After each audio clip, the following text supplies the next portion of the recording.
울버햄튼전을 앞둔 토트넘 선수단의 상태는 솔직히 좋다고 말하기는 힘든 상황이라는 거 인정합니다. 선수들의 태도나 분위기의 문제가 아니라 육체적이고 물리적인 문제가 한가득이니까요. 최근 영국의 스카이 스포츠가 첼시전 이후에 첼시전 2명의 부상과 2명의 출장 정지, 히샬리송까지 수술한다는 사실이 밝혀졌다.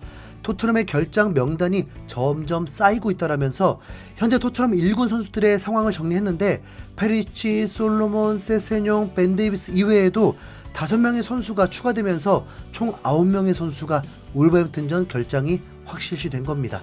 히샬리송의 경우에 오늘 새벽에 수술을 했는데 다행히 수술은 잘 마친 걸로 보입니다. 토트넘은 히샬리송의 수술 소식을 전하면서 히샬리송이 오늘 사타구니 수술을 받았다. 히샬리송은 구단 의료진과 함께 즉시 재활에 들어갈 것이고 몇 주 안에 훈련에 복귀할 것이다 라면서 몇 달이 아니라 몇 주 정도의 회복 기간 후에 1군 훈련에 복귀할 거라고 밝혔습니다. 수술이라고 해서 서너 달 정도 걸리는 매우 심각한 부상인 줄 알았는데 정말 다행히도 몇 달짜리의 공백은 아니었습니다. 히샬리송은 수술이 끝나고 자신의 개인 SNS에 침상에 누워있는 사진을 게시했는데요. 특유의 손동작을 하고 있지만 수술 직후다 보니까 많이 수척해 보이는 모습이었습니다. 히샬리송은 포르투갈어와 영어로 팬들에게 전하는 메시지도 남겼는데 그 내용을 보자면 안녕하세요 여러분, 오늘 저는 치골 부위의 만성적인 문제를 해결하기 위해서 수술을 받았습니다. 올해 초부터 견딜 수 없는 통증으로 필드에서의 경기력과 즐거움에 영향이 있었습니다. 며칠 전에 저는 건강과 회복, 몸 상태를 끌어올리는 것을 최고의 경기를 하기 위한 우선순위로 뒀고 무엇보다 계속 느껴왔던 통증에서 벗어나기 위해 수술을 결심했습니다. 이제 저는 휴식을 하며 재활을 준비하기 위해 집으로 향합니다.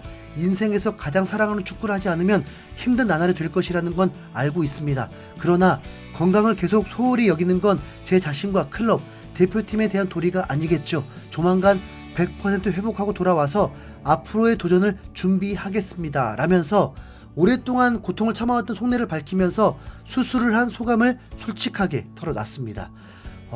상황과 타이밍은 다르지만 손흥민이 탈장 증세를 참고 뛰었던 게 생각이 나서 순간적으로 좀 울컥하는데 마음도 들었는데요. 다만 올해 초부터 통증을 느꼈다면 여름에 수술을 할 수 있는 타이밍이 있었을 텐데 그때를 놓치고 시즌 중간에 수술하는 게 다소 아쉬움이 드는 부분입니다. 어쨌든 토트넘 선수고 손흥민의 동료인 만큼 빨리 회복해서 기량을 잘 회복하길 바랍니다. 사실 지금까지는 기대치에 많이 못 미쳤는데 다 부상 때문이었다고 생각하겠습니다.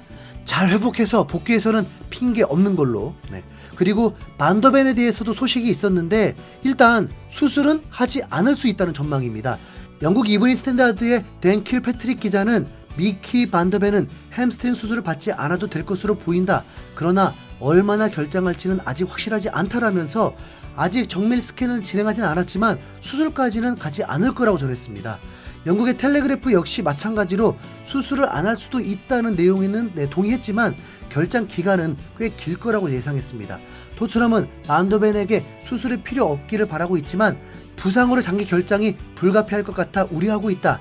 아직 반더벤의 초기 검사가 지연되어서 정확한 복귀 시점이 확정되지는 않았지만 아무리 빨라도 내년 1월까지는 결장할 전망이다라면서 반더벤이 올해 안에 복귀는 불가능하고 내년 1월이 지나서야 돌아올 거라고 봤는데요.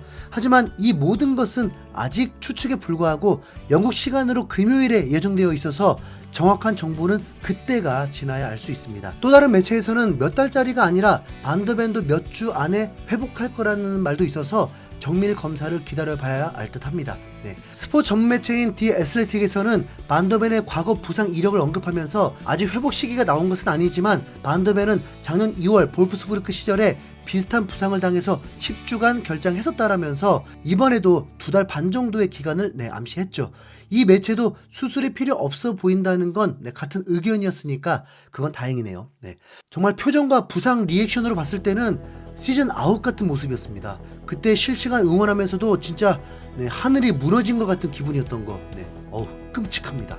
반더벤이 없이 울버햄튼전을 치러야 한다는 게 여러모로 걸리는데 역시나 수비가 이번 경기 가장 큰 문제일 것 같습니다. 로메로, 반더벤, 벤 데이비스가 모두 출전 불가하면 일본 스쿼드에 남은 전부 센터백은 단 2명, 나이어와 필립스밖에 없는 상황이거든요. 사이드백도 포로와 에메르송밖에 남지 않아서 포백은 무조건 확정이라고 봐야죠. 네. 포로, 다이어, 필립스, 에메르송이라는 건데 과연 이 멤버로 첼시전 때와 같은 수준으로 수비 라인을 올려서 공격을 할 수 있을지, 그리고 그래도 될지가 매우 걱정스럽습니다.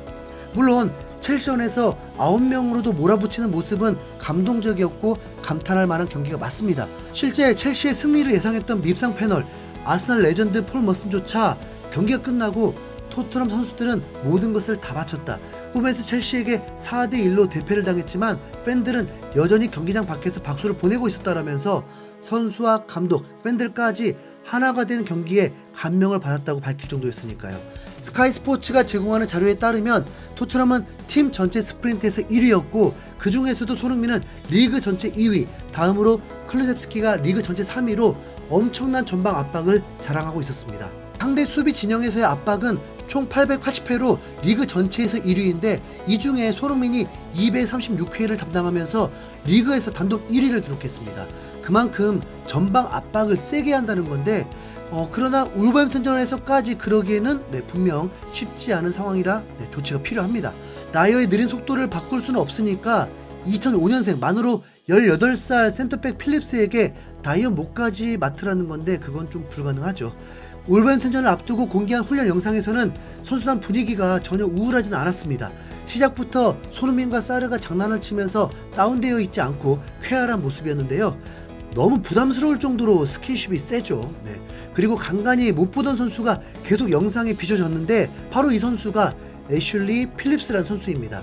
그런데 훈련 영상에서 보니까 피지컬이 압도적입니다. 필립스는 올해 나이 18살밖에 되지 않지만 키가 193cm로 토트넘 선수들 중에 가장 크고 도저히 고3이라고 보기 힘든 어깨 깡패였습니다. 그 카리스마가 울버햄튼 공격진들에게 위협을 줘야 할 텐데 하필 필립스도 엔지 감독 전술에 그렇게 특화된 선수는 아닐 수 있습니다. 스피드가 주 무기는 아니거든요. 여러분, 이게 우선 현실입니다. 현실 인정해야 돼요.